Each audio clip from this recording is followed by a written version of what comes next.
इससे इसमें शामिल हितधारकों विशेषकर महिलाओं का समावेशी विकास संभव हो पाया है और हो रहा है।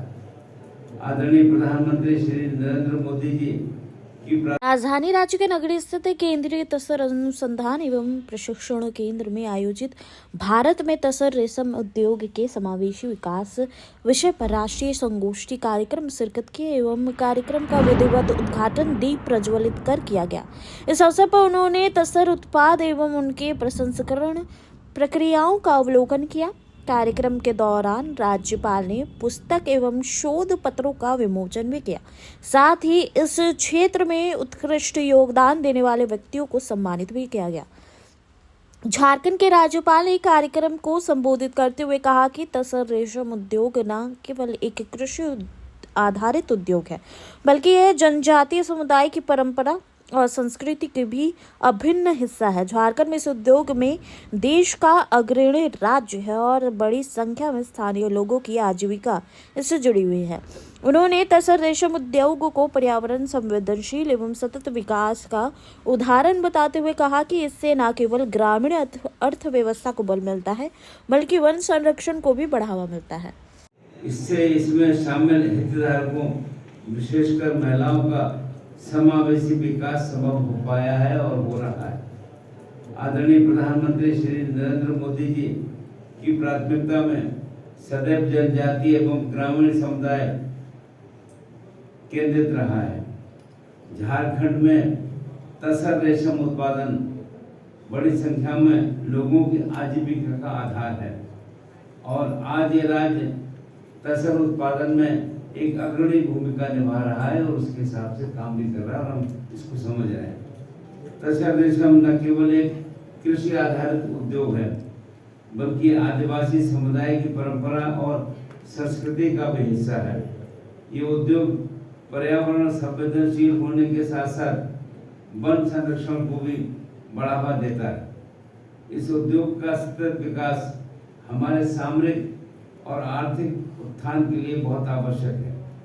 वैश्विक बाजार में तसर रेशम की मांग लगातार बढ़ रही है और हमें इस अवसर का लाभ उठाकर भारतीय तसर रेशम को एक विशेष पहचान बनानी होगी। इसके लिए हमें ब्रांडिंग, क्वालिटी नियंत्रण और निर्यात संवर्धन पर ध्यान केंद्रित करने की आवश्यकता है। इस प्रतिस्पर्धात्मक दौर में हमें नवाचार और तकनीक उन्नति को अपनाना होगा और जिसकी आवश्यकता है। अनुसंधान एवं विकास, रिसर्च डेवलपमेंट के माध्यम से हमें उच्च क्वालिटी वाले बीज, अधिक उत्पादन, कीट नस्लें, आधुनिक प्रसंस्करण तकनीक और नवीन विपणन रणनीतियां विकसित करनी होंगी।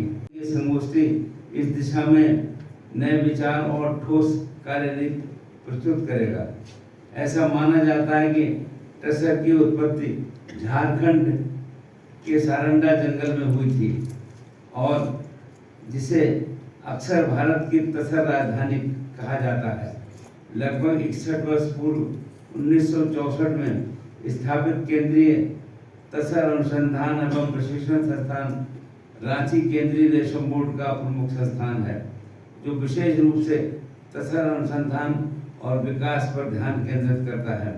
इस संस्थान द्वारा विकसित किसान केंद्रित अनुसंधान एवं नवाचार से किसानों को सीधा लाभ मिल रहा है। उद्योग की और अधिक सशक्त बनाने के लिए किसानों से सीधे संवाद करें और उनकी आय में जिससे कि वृद्धि हो सके और उनसे अगर आप बात करेंगे तो समझ में आएगा कि इस काम को हम कैसे और अच्छे ढंग से आगे बढ़ाने का काम कर सकते हैं। तो महोदय, आपका आगमन पूरे केंद्रीय रेशम बोर्ड परिवार के लिए गौरव की बात है। महामहिम का आगमन हम सभी लोगों के लिए गौरव की बात है। एक तसर से बनी एक संस्थान का प्रोडक्ट है, ऑर्गेनिक प्रोडक्ट है। महोदय, माननीय का हम लोग मैसूर का जो प्राइड है उससे सम्मानित कर रहे हैं महामहिम को और साथ ही साथ हमारा कोसा से बना एक माला, हमारे कोसों से बनी, तसर कोसों से बनी एक माला महोदय को अर्पित करना चाहेंगे, जो कि हमारा एक बड़ा प्रोडक्ट है। परम गौरव की बात है, हमको गौरव बने। महोदय, आपके निर्देशन में केंद्रीय रेशम बोर्ड का 75 वर्ष पे एक सिक्का जारी हुआ था जो चांदी का। ये हमारे लिए परम सौभाग्य की बात है कि माननीय राज्यपाल महोदय जो कि हम लोगों के बीच में है और उनका आगमन पूरे केंद्रीय रेशम बोर्ड के लिए, जो कि 12 राज्यों में इस संस्थान की यूनिट, सबके लिए पूरे केंद्रीय रेशम बोर्ड के लिए गौरव की बात है। महोदय, आप इस केंद्रीय रेशम बोर्ड परिवार से आपका आशीर्वाद बहुत मिलता रहा है। वस्त्र मंत्री के रूप में भी आपने इस पूरे Ajit Kumar Sinha sir, Honorable Principal Chief Conservator and Member Secretary, Biodiversity Board,